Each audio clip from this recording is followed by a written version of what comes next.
আসসালামু আলাইকুম বন্ধুরা, কেমন আছেন? আশা করি নিরাপদ ও সুস্থ আছেন। আমরা আজকে দেখব মাইক্রোসফট এক্সেল এর মাধ্যমে কিভাবে একটি বৃহৎ অর্গানাইজেশনের স্যালারি শীট খুব অনায়াসেই তৈরি করা যায় এবং সেই স্যালারি শীটের মাধ্যমে কিভাবে ইন্ডিভিজুয়ালি পে স্লিপ বিতরণ করা যায়। আর যারা আমার এই চ্যানেলটি এখনো সাবস্ক্রাইব করেননি, তারা এখনই আমার চ্যানেলটিকে সাবস্ক্রাইব করবেন এবং পাশের বেল বাটনে ক্লিক করে আমাদের সঙ্গেই থাকবেন। তো আর দেরি না করে আমরা চলে যাই আমাদের মূল সেগমেন্টে। আমি আপনাদের সুবিধার জন্য এখানে একটি স্যালারি শীটের কাঠামো তৈরি করে রেখেছি। আমি salary sheet month of January ২০২১ এর একটি ফরম্যাট তৈরি করে রেখেছি। দেখেন, এখানে এমপ্লয়ি আইডি। এখানে অনেকগুলো আইডি আছে, তাদের নাম, তাদের ডেজিগনেশন, কোন মাসের স্যালারি, তাদের ডিপার্টমেন্ট এবং সে কতদিন ওই মাসে প্রেজেন্ট ছিল এবং তাদের প্রত্যেকের বেসিক। এর মধ্যে কোনো সূত্র নেই, আমি জাস্ট টেক্সট আকারে লিখে রেখেছি। এখন আমার এখান থেকে শুরু হবে মূল সেগমেন্ট। এখন এখানে ওয়ার্কিং ডে, আমি জানুয়ারি মাসে মনে করি ওয়ার্কিং ডে ২৬ দিন। এখন আরিফ, যে যার ডেজিগনেশন অফিসার, জানুয়ারি মাসের স্যালারি, সে প্রেজেন্ট ডে ২৬, অর্থাৎ ২৬ দিনের মধ্যে ২৬ দিনই সে প্রেজেন্ট ছিল, তার বেসিক ১৫। তাহলে নিট বেসিক স্যালারি। আমরা যদি কেউ একদিন অ্যাবসেন্ট করে, তাহলে আমার এই বেসিকের ২৬ দিয়ে ভাগ দিয়ে ওই যতদিন প্রেজেন্ট ততদিন দিয়ে আমি গুণন করব। তাহলে নিট বেসিক স্যালারি আমি কিভাবে তৈরি করব? এখানে equal to basic divided working day. তাহলে আমার পার ডে স্যালারি চলে আসবে। এখন সে কতদিন প্রেজেন্ট আছে এর সাথে গুণন করলেই, আমি একে ব্র্যাকেট দিয়ে ক্লোজ করি, ব্র্যাকেট দিয়ে ক্লোজ করে এর সাথে গুণন করব আমার প্রেজেন্ট ডে, অর্থাৎ সে কতদিন অর্গানাইজেশনে উপস্থিত ছিল, ইন্টার। অর্থাৎ এ যেহেতু ২৬ দিনে ২৬ দিনই প্রেজেন্ট ছিল, তাহলে তার বেসিক থেকে নিট বেসিক তারতম্য হবে না। কিন্তু যখন নিচের দিকে আমি এভাবে টেনে নিয়ে আসলাম, এখানে ভ্যালু আসবে না। কারণ কি? আমাকে এই ওয়ার্কিং ডেটা, এই যে E2 ওয়ার্কিং ডেটাকে ফিক্সড করে নিতে হবে। ফিক্সড করতে ফাংশন এফ ক্লিক করলাম, ক্লিক করে জাস্ট টোটালটা সিলেক্ট করে কন্ট্রোল ডি, দেখেন এবার চলে এসছে। এখন দেখেন এর বেসিক ২০,০০০, কিন্তু সে একদিন অনুপস্থিত ছিল, অর্থাৎ সে ২৫ দিন প্রেজেন্ট ছিল। তাহলে তার বেসিক থেকে একদিনের বেসিক কাটা গেছে। তাহলে আমরা খুব সহজেই নিট বেসিক স্যালারি তৈরি করলাম। এবার প্রেজেন্ট বোনাস। প্রেজেন্ট বোনাস যে ২৬ দিনই টাইমলি প্রেজেন্ট থাকবে, তাদেরকে একটা নির্দিষ্ট প্রেজেন্ট বোনাস দেওয়া হবে। তাহলে আমি প্রেজেন্ট বোনাস বের করতে এখানে equal to if function use করব। ইফ লেখার সাথে সাথে এই যে ইফ চলে এসছে। এবার লজিক্যাল টেস্ট। আমার লজিক্যাল টেস্ট কোনটা? সেটা হচ্ছে ডে।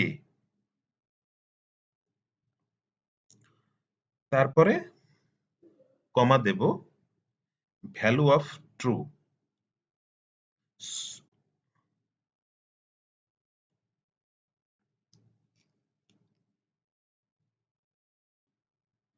তারপরে আমি ধরলাম আমার ক্রাইটেরিয়া হচ্ছে ইকুয়াল টু, ইকুয়াল টু ২৬। অর্থাৎ যদি ২৬ দিনে কেউ ২৬ দিনই প্রেজেন্ট থাকে, তাহলে আমি তাকে কমা দিয়ে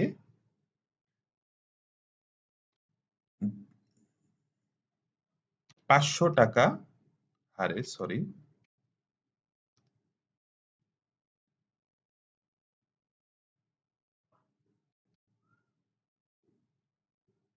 কমা 0। অর্থাৎ যদি কেউ ২৬ দিনে ২৬ দিনই প্রেজেন্ট থাকে, তাহলে আমরা তাকে ৫০০ টাকা হাজিরা বোনাস দেব। ইন্টার। দেখেন চলে এসছে। যেহেতু সে ২৬ দিনে ২৬ দিনই প্রেজেন্ট, সেহেতু সে ৫০০ টাকা পাবে। এখন নিচের দিকে টান দিই। দেখেন, এও ২৬ দিন প্রেজেন্ট, তাই ৫০০। এ ২৪ দিন প্রেজেন্ট মানে 0। তাহলে আমরা হাজিরা বোনাস বের করে ফেললাম। এবার আমরা হাউস রেন্ট 25%, কার? এই বেসিকের 25% আমরা তাকে হাউস রেন্ট পে করব। তাহলে ইকুয়াল টু দিয়ে বেসিক ইনটু 25%, ইন্টার। তাহলে দেখেন চলে এসছে। এখন আমি এই 25% কে ফিক্সড করে দেব। ফাংশন ইফ, তারপরে টোটালটা সিলেক্ট করে কন্ট্রোল ডি, আমার হাউস রেন্ট বের হয়ে গেল। মেডিকেল অ্যালাউন্স 10%, অর্থাৎ বেসিকের 10%, ইকুয়াল টু বেসিক ইনটু 10%। আমি 10% কে একইভাবে ফাংশন এফ, চলে এসছে। এবার টোটালটা সিলেক্ট করে কন্ট্রোল ডি, মেডিকেল অ্যালাউন্স বের হয়ে গেল। এবার ট্রান্সপোর্ট, বেসিকের 5% ইকুয়াল টু বেসিক ইনটু 5%। এই 5% কে আমি ফিক্সড করে দেব। চলে এসছে। এবার টোটালটা সিলেক্ট করে কন্ট্রোল ডি, ট্রান্সপোর্ট চলে এসছে। প্রভিডেন্ট ফান্ড হিসাবে আমরা জমা রাখবো 20%, ইকুয়াল টু বেসিক ইনটু 20%। এটাকে আমরা ফিক্সড করে দেব। শুধু এই যে 20% কে, এই যে প্রভিডেন্ট ফান্ড চলে এসছে, টোটালটা সিলেক্ট করে কন্ট্রোল ডি, ট্যাক্স। ট্যাক্স কি? উপরে লিখছি যে ৫০০ টু ২৫০০ টাকা। অর্থাৎ এখানে আমাকে ইফ ফাংশন ইউজ করতে হবে। যদি কোনো ক্রাইটেরিয়া থাকে যে বেসিকের সাথে নির্দিষ্ট হারে টাকা কাটবে বা টাকা তাকে পে করতে হবে, তখন আমাকে ইফ ফাংশন ইউজ করতে হবে। তাহলে এখানে ইকুয়াল টু ইফ, এই যে if logical test, logical test কোনটা আমার? বেসিক। এবার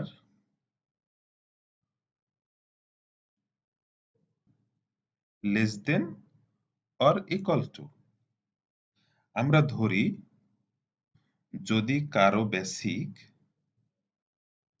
15,000 অথবা 15,000-এর কম হয়, তাহলে আমরা তাকে 500 টাকা ট্যাক্স হিসাবে কেটে নেব। 500।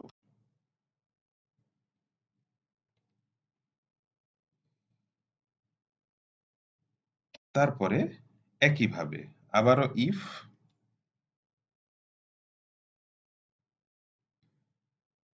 যদি কারো basic less than or equal to equal to 25,000, অর্থাৎ কারো বেসিক যদি 25,000 অথবা তার নিচে হয়, আমরা ট্যাক্স হিসাবে 1,000 টাকা কেটে নেব।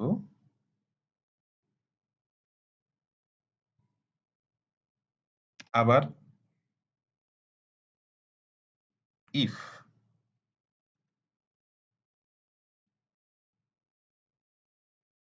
বেসিক যদি কারো বেসিক 35,000 অথবা তার নিচে হয়, আমরা তার কাছ থেকে 2,000 টাকা কেটে নেব।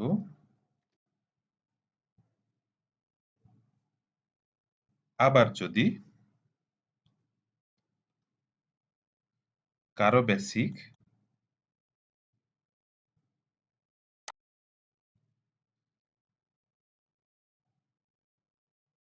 গ্রেটার দেন 35,000 হয়, তাহলে তার বেসিক থেকে আমরা ট্যাক্স হিসাবে 2,500 টাকা কেটে নেব। এখন ব্র্যাকেট ক্লোজ। 1টা 2টা 3টা 4টা 1টা 2টা 3টা 4টা এন্টার। দেখেন এখানে আমার ট্যাক্স হিসাবে, যেহেতু তার বেসিক 15,000, আমাদের ক্রাইটেরিয়া ছিল 15,000 অথবা তার নিচে হলে 500 টাকা ট্যাক্স। এখন এটা কোনায় ধরে টান দিয়ে দিব।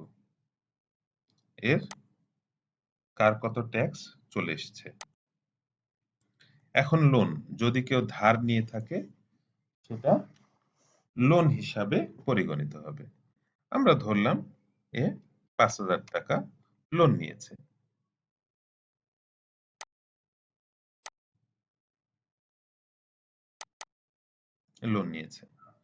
এখন গ্রোস স্যালারি কত দাঁড়ালো?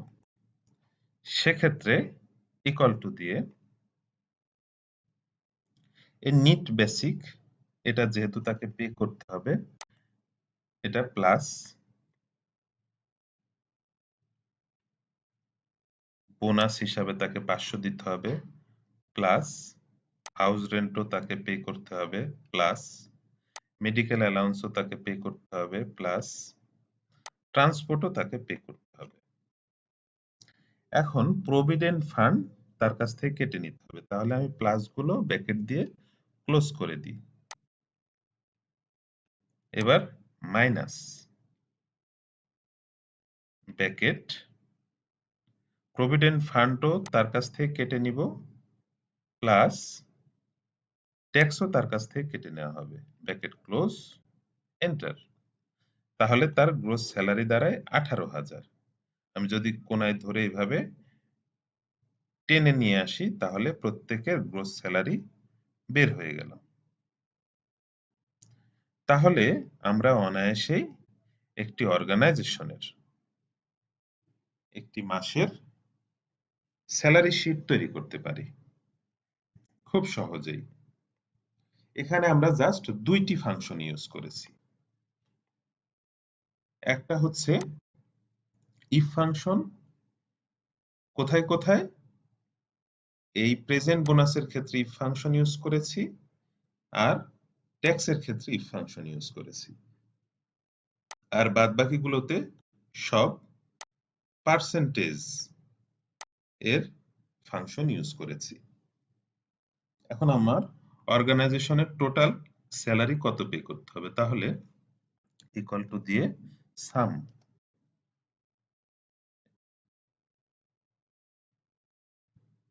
তাহলে আমার জানুয়ারি মাসে ৬৭,০৯,২৭৭ টাকা পে করতে হবে স্যালারি বাবদ।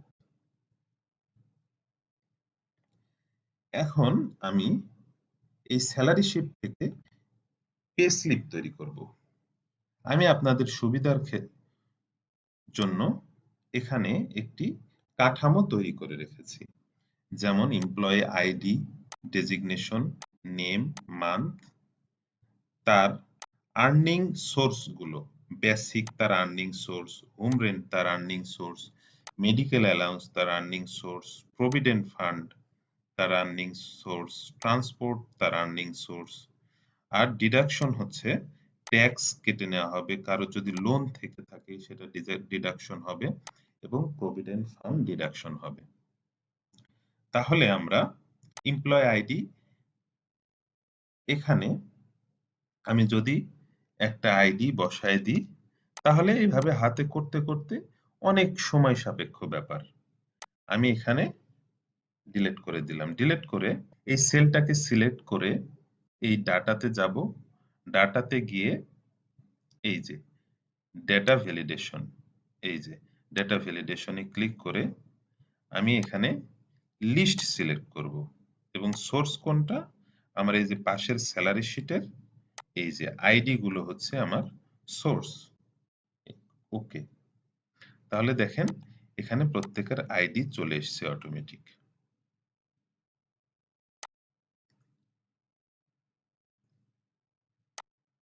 আমি একটা সিলেক্ট করলাম। এখন এখানে নাম, নাম তো আমি খুঁজে খুঁজে লিখতে অনেক সময়ের ব্যাপার, যে এই আইডির নাম কি। সেক্ষেত্রে আমি এখানে VLOOKUP ফাংশন ইউজ করব। ইকুয়াল টু দিয়ে ভি লেখার সাথে সাথে এই যে VLOOKUP চলে এসছে। এখন লুকআপ ভ্যালু কোনটা, আমার লুকআপ ভ্যালু হচ্ছে এই আইডিটা, কমা টেবিল অ্যারে, আমার টেবিল অ্যারে কোনটি, এই যে আমি এই টেবিলটা সিলেক্ট করলাম। তারপরে কি চাচ্ছে, কমা কলাম ইন্ডেক্স নাম্বার, অর্থাৎ নেমটা কত নাম্বার কলামে আছে। আমার কলাম ইন্ডেক্স নাম্বার হচ্ছে 2, কমা 0 ফর এক্সাক্ট ম্যাচ, 0, এন্টার। দেখেন কাশেম, আমি দেখি ঠিক আছে নাকি। কাশেমের আইডি হচ্ছে 10007, কাশেম। আমি নামটা খুঁজি, এই যে কাশেম 10007, মিলে গেছে, তাহলে ঠিক আছে। আমি এখন এগুলোকে ফিক্সড করে দেব। Function F, function F, function F, just শুধু কলাম ইন্ডেক্স নাম্বারটা আমি ফিক্সড করব না। তাহলে আমি এই সূত্রটাকে যদি কপি করে ইকুয়াল টু দিয়ে বসিয়ে দিব,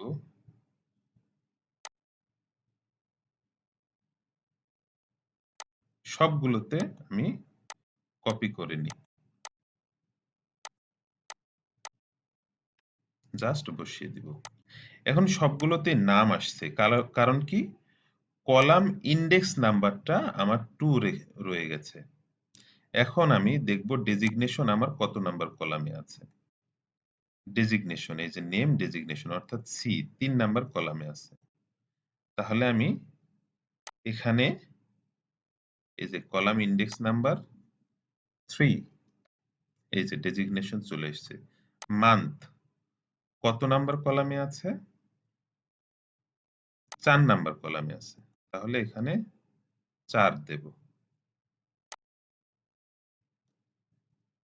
এই যে মান চলে এসছে। বেসিক, বেসিক আমার কত নাম্বার কলামে আছে?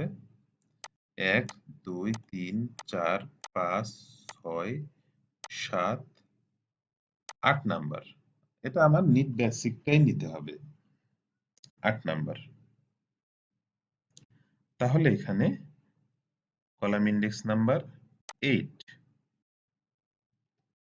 এই যে বেসিক চলে এসছে। তারপরে হোম রেন্ট, হোম রেন্ট কত নাম্বার কলামে আছে? এটা ছিল ৮, ৯, ১০, ১০ নাম্বার কলামে। তাহলে এখানে আমি কলাম ইন্ডেক্স নাম্বার দেব 10, হোম রেন্ট চলে এসছে। মেডিকেল অ্যালাউন্স, হোম রেন্ট হচ্ছে ১০, মেডিকেল অ্যালাউন্স ১১। এখানে কলাম ইন্ডেক্স নাম্বার দেব ১১। তারপরে প্রেজেন্ট বোনাস, প্রেজেন্ট বোনাস কত নাম্বার কলামে আছে? ১, ২, ৩, ৪, ৫, ৬, ৭, ৮, ৯ নাম্বার কলাম। তাহলে এখানে আমি 9 দেব। ট্রান্সপোর্ট, ট্রান্সপোর্টটা কত নাম্বার কলামে আছে? ৯, ১০, ১১, ১২ নাম্বার কলামে।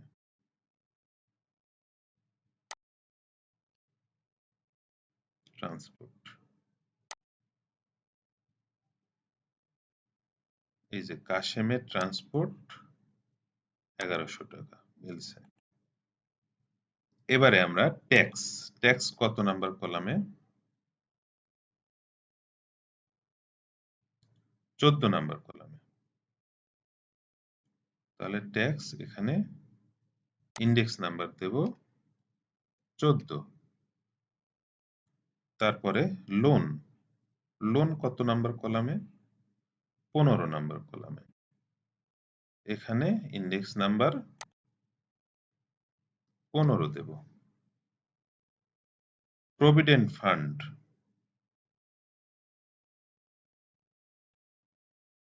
প্রভিডেন্ট ফান্ড আছে হচ্ছে ১৩ নাম্বার কলামে। এই যে কাশেম এর প্রভিডেন্ট ফান্ড হচ্ছে ৪৪০০। দেখি ১৩ দিয়ে ৪৪ আসে কিনা। ১৩, এই যে ৪৪০০ চলে এসছে। এখন আমার সবগুলো বের করা হয়ে গেল। এখন আমি আর্নিংটা যোগ করব। Basic plus house rent plus medical allowance plus present bonus plus transport, enter. এবার ডিডাকশনটা যোগ করব। ইকুয়াল টু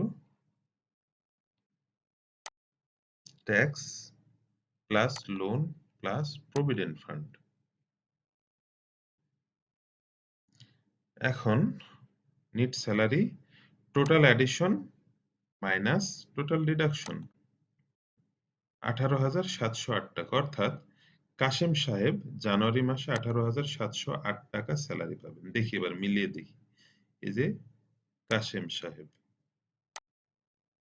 গ্রোস স্যালারি ১৮,৭০৮ টাকা।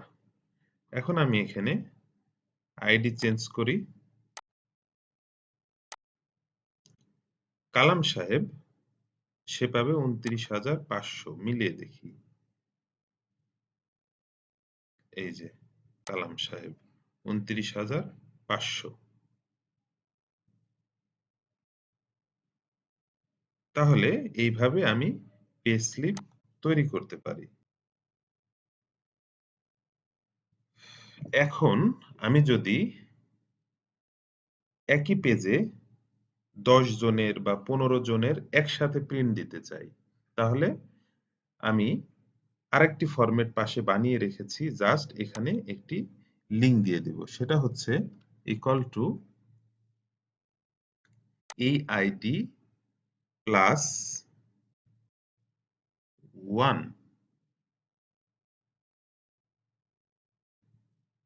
এই যে আশরাফুল, কালাম আশরাফুল। আশরাফুলের পেয়েবল স্যালারি হচ্ছে 25,200। দেখি, মিলিয়ে দেখি। কালামের পরে আশরাফুল, এই যে 25,200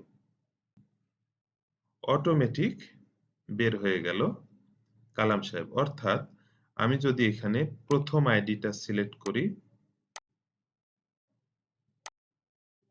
আরিফ, তারপরে সুজন, এইভাবে যদি আমি প্রত্যেকটা ফরম্যাটের সাথে 1 করে যোগ দিই, 2 দিয়ে যোগ দিই, 3 দিয়ে যোগ দিই, 4 দিয়ে যোগ দিই, এইভাবে অটোমেটিক 10টা পে স্লিপ একবারে প্রিন্ট দেওয়া যাবে।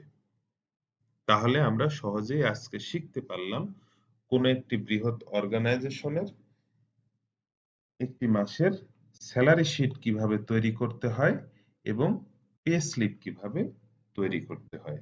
তাহলে আজ এ পর্যন্তই। আমি আবারও দেখা হবে আগামী কোনো নতুন ভিডিওতে। সে নাগাদ সবাই সুস্থ এবং নিরাপদে থাকুন। আসসালামু আলাইকুম ওয়া রাহমাতুল্লাহ।